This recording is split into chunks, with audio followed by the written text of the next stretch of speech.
오늘 아침에 새 사람을 입으라라는 제목으로 말씀 나누도록 하겠습니다. 제가 아는 그 목사님께서 저희들이 모이는 모임이 있는데요, 줌으로 모이는 모임이 있는데 그날 늦게 오셨어요. 한국 분이신데 뉴욕에 사시고요. 늦으신 이유는 어머니가 청력이 너무 안 좋아지셔가지고 보청기 해드리려고 오다가 보니까 너무 그날 늦었다는 거예요. 그분 어머니께서는 이제 팬데믹이 시작되기 전, 그러니까 약 한 5년 정도 됐나요? 벌써 4, 5년 전까지만 해도 보청기를 가끔 쓰실 정도로만 그렇게 not bad, 귀가 그렇게 나쁜 건 아니었다고 그래요. 근데 팬데믹이 시작되면서 집에만 있죠. 사람 만날 일이 없잖아요. 그러다 보니까 굳이 보청기를 쓸 일이 없는 거예요. 보청기를 그래서 안 썼어요. 지난 3, 4년 동안. 근데 너무 안 들리니까 어쩔 수 없이 이제 의사 선생님을 찾아간 거예요. 집에서 그분이 이제 보청기를 안 쓰신 이유는 저는 잘 모르겠는데, 쓰시는 분들 하시는 말씀이 처음 적응하기 위해서 자꾸 잡음 소리가 난대요. 그리고 귀가 너무 시끄럽고 아프다. 그래서 안 썼다는 거죠. 그런데 안 쓰니까 나빠졌는데 지금은 거의 듣지를 못하게 됐어요, 소리를. 이때 의사 선생님께서 말씀하시기를, 사람은 귀로 소리를 들어야 뇌가 자극을 받아서 운동을 한다고 합니다. 심지어 우리가 음식을 씹는 소리조차도 지금 뇌는 음식을 먹고 있구나 라고 인식해서 도움이 되고, 그로 인해서 뇌가 활발하게 작동이 한다는 거예요.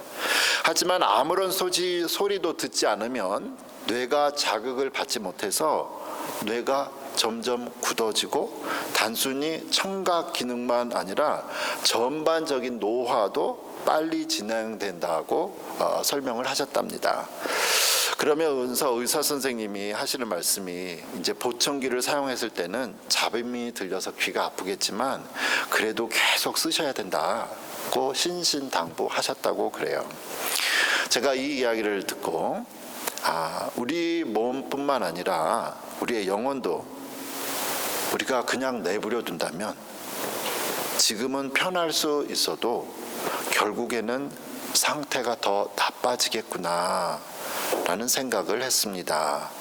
오늘 성경 본문에서 바울은 예수님을 믿어 새 사람이 된 그리스도인이 이 새 사람으로서 살아가기 위해서 우리의 몸이 익숙하고 편하게 느껴지는 것을 따르기보다는 힘들고 어렵지만 새로운 습관을 가져야 한다고 말하죠. 에베소서 4장 17절 19절에 이렇게 말합니다. 그러므로 내가 이것을 말하며 주 안에서 증언하노니 이제부터 너희는 이방인이 그 마음에 허망한 것으로는 영어로는 futility라고 썼더라고요. 행함같이 행하지 마라.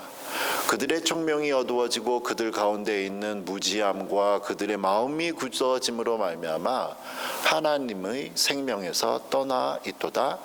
그들이 감각 없는 자가 되어 자신을 방탕에 방임했다. 그냥 내놓은 거예요. 모든 것을 욕심으로 행했다. 바울은 이제 막 예수님을 믿게 된 사람들에게 그들이 예수님을 믿기 이전의 마음의 상태, 이방인이라고 표현되어 있는데, 그런 상태로 돌아가지 말라고 지금 신신당부합니다. 16절에 보면 이들의 잘못된 삶이 어느 날 갑자기 된 게 아니에요. 그들의 생각이 허망하여져서, meaningless, futility, 허망하여져서 시작된 거예요. 허망하다. 말 그대로 아무런 목적 없이 의미가 없는 그러한 삶을 말합니다. 지금 당장은 좋아 보일 수 있겠지만 결국에는 아무런 소용이 없는 거예요. 그 결과 17절에서는 그들의 이해력이 떨어졌고 아무 생각 없이 허망하게 살다가 결국에는 하나님과는 또 아무런 상관이 없는 삶을 살게 되었다. 특히 총명이 어두워졌다라는 이 18절의 표현이요, 마음이 어두워져서 더 이상 궁극적인 진리를 인식하게 될 수 없는 상태를 말합니다. 마치 우리가 코비드 걸렸을 때 증상 중에 하나가 어떤 분은 미각을 잃었다고 그랬죠. 맛을 잃어버렸다, 냄새를 잃어버렸다고 하는데, 미각을 잃어버리면 아무리 음식을 먹어도 맛을 느낄 수가 없듯이 하나님을 보아도 아무런 감각이 없어지게 됩니다. 우리가 미국에서 그 마약 문제가 심각하다는 거 잘 알고 있죠. 뉴스나 TV를 통해 마약에 중독되어 길거리에 움직이지도 못한 채 서 있는 사람들을 종종 보게 됩니다.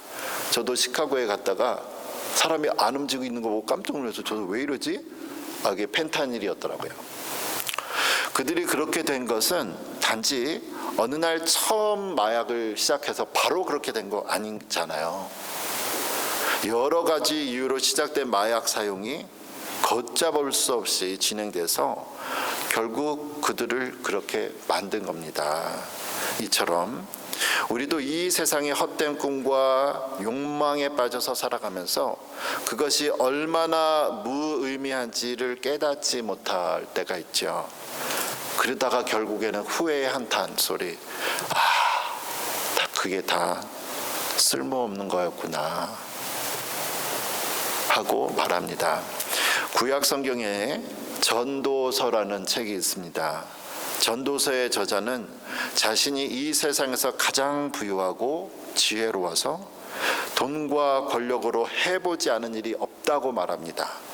그러나 그는 이러한 모든 것을 다 누려본 후에 인생의 말년에 후배들에게, 다가오는 세대에게 책을 하나 써줬죠. 그게 전도서입니다. 1장 2절과 3절의 전도서의 핵심, 전도자가 이르되 헛되고 헛되며 헛되고 헛되니 모든 것이 헛되도다. 해 아래에서 수고하는 모든 수고가 사람에게 무엇이 유익한가? Meaningless, vanity. 전도서는 인생의 만족을 목표로 살아가는 것이라 한다면 결국 모든 게 헛되다는 거예요. 우리가 왜 사는가? 그렇다면 우리 왜 사는가? 왜 열심히 공부할까요? 돈을 많이 벌기 위해서일까요? 그렇다면 돈을 많이 벌어서 뭐 하려고요? 돈이 있으면 좀 더 풍요롭게 살 수 있기 때문에 우리가 열심히 일하고 돈 버나요? 그렇게 풍요로운 삶을 살아서 우리는 무엇을 하려고요? 걱정 없는 노후를 위해서? 그렇다면 걱정 없는 노후를 다 끝낸 후에는 뭐 하려고요? 우린 이 땅의 삶을 마감합니다. 그렇다면 우리는 어떻게 해야 하나님 안에서 헛되지 않은 삶을 살았다고 할 수 있는가? 전도서가 1장이 이렇게 시작하고 결론을 12장에서 마무리해 주죠. 전도서 12장 1절, 2절 그리고 13절, 14절에 이렇게 말합니다. 너는 청년의 때에 너의 창조주를 기억하라. 곧 곤고한 날이 이르기 전에 나는 아무 낙이 없다고 할 해들이 가깝기 전에 해와 빛과 달과 별들이 어둡기 전에 비 뒤에 구름이 다시 일어나기 전에 그리하라 하면서 젊었을 때 살아있을 때 창조주를 기억하라 하면서 13절 14절에 이제 마무리를 이렇게 하죠. 이래 결국을 다 들었으니, 내가 지금 얘기한 거를 다 들었으니 뭐 해야 되냐? 하나님을 경외하고 그의 명령들을 지킬지어다. 이것이 모든 사람의 본분이니라. 하나님은 모든 행위와 모든 은밀한 일을 선악간에 심판하시리라.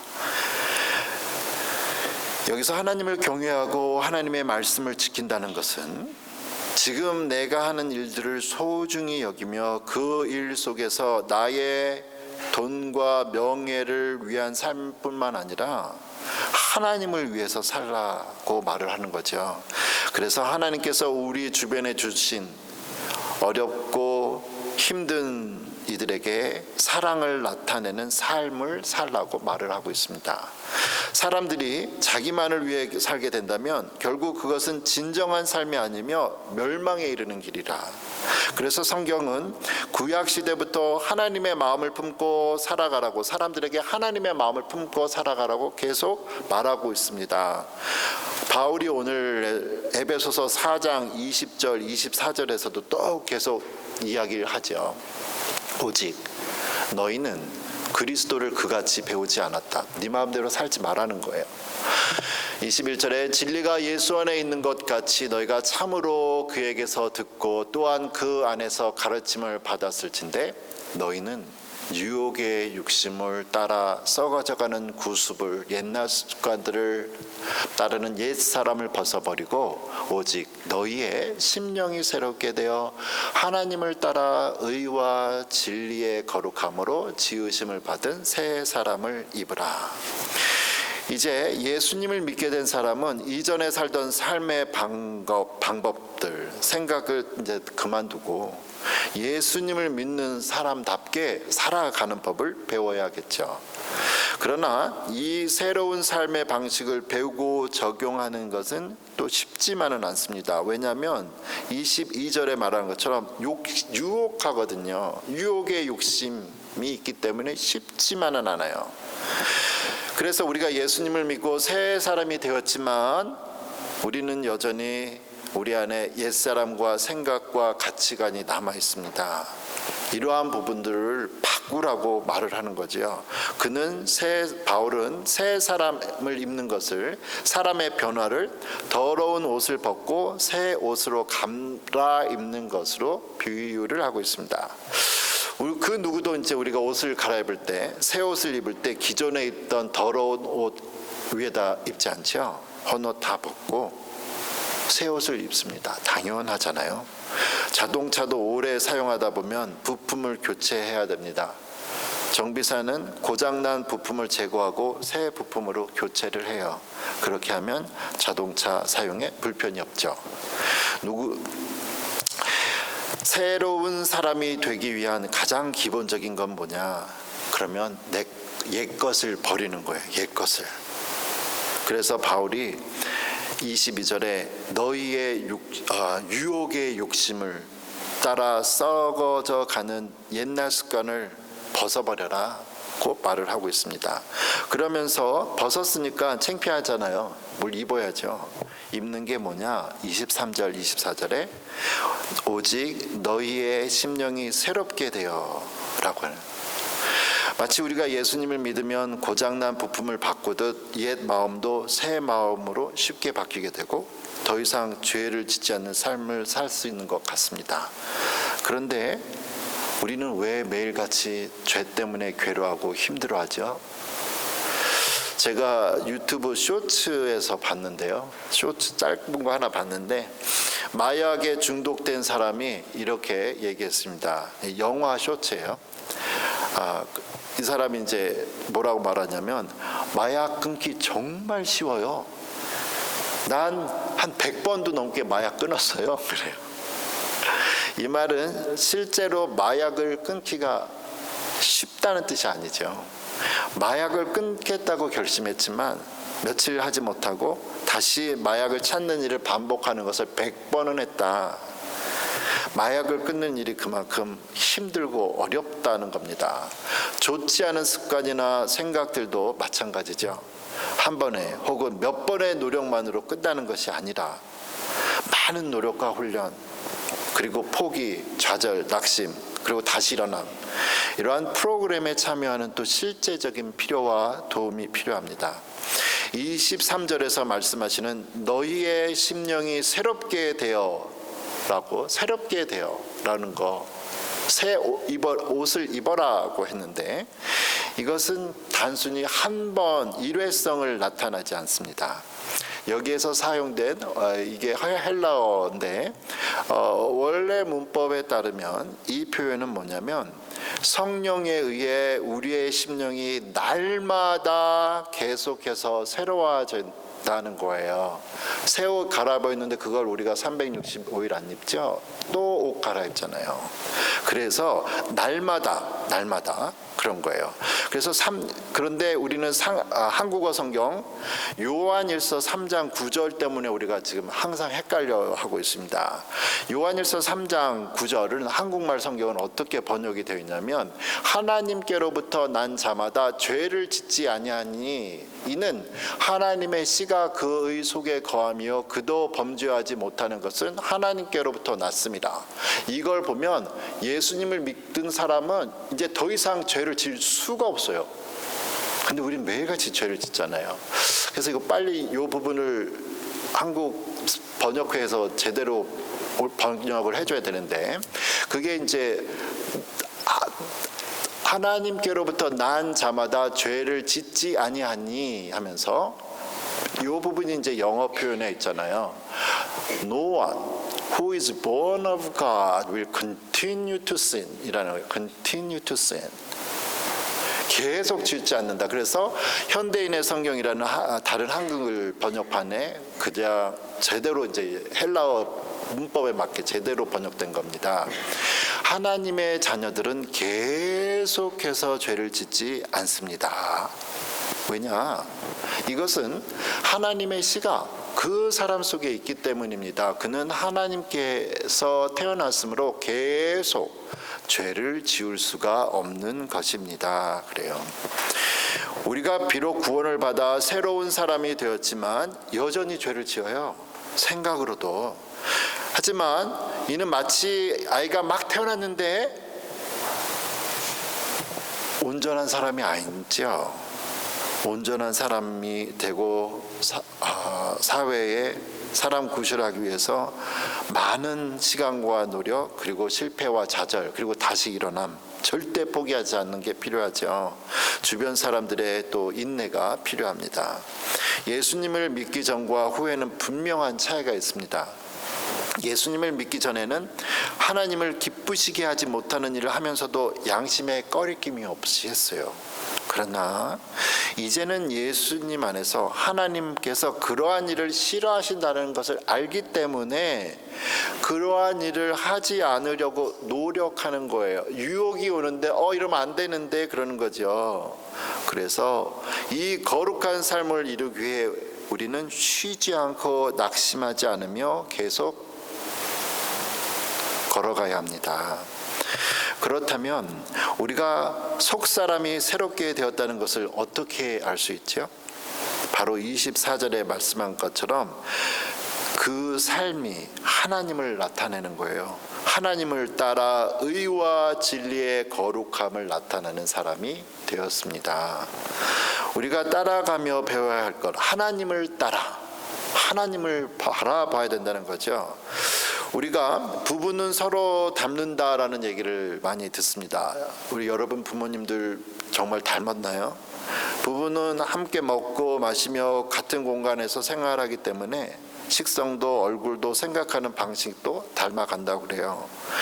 이와 같이 우리도 매일 하나님을 만나고 하나님의 말씀을 묵상하며 하나님과 기도할 때 우리의 얼굴은 점점 하나님을 닮아갑니다.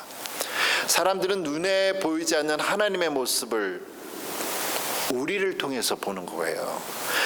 우리 하나님은 우리가 몇 번 기도하고 성경 몇 번 한 번 읽었다고 해서 다 배울 수 있는 그런 분은 아닙니다. 하나님은 끝이 없고 영원하신 분이시죠. 우리는 이 끝이 없고 영원하신 하나님을 항상 배우고 계속 배우고 보고 만나는 과정 속에서 하나님을 우리의 삶과 주변에 나타내는 새 사람의 삶을 살게 됩니다. 그래서 오늘 우리가 특강도 있게 되는데 직업과 영성이에요. 여러분 많이 참여했으면 좋겠습니다. 그렇게 변화된 우리의 삶을 통해 사람들이 하나님께 영광을 돌리는 귀한 일이 일어나기를 기도합니다. 아멘.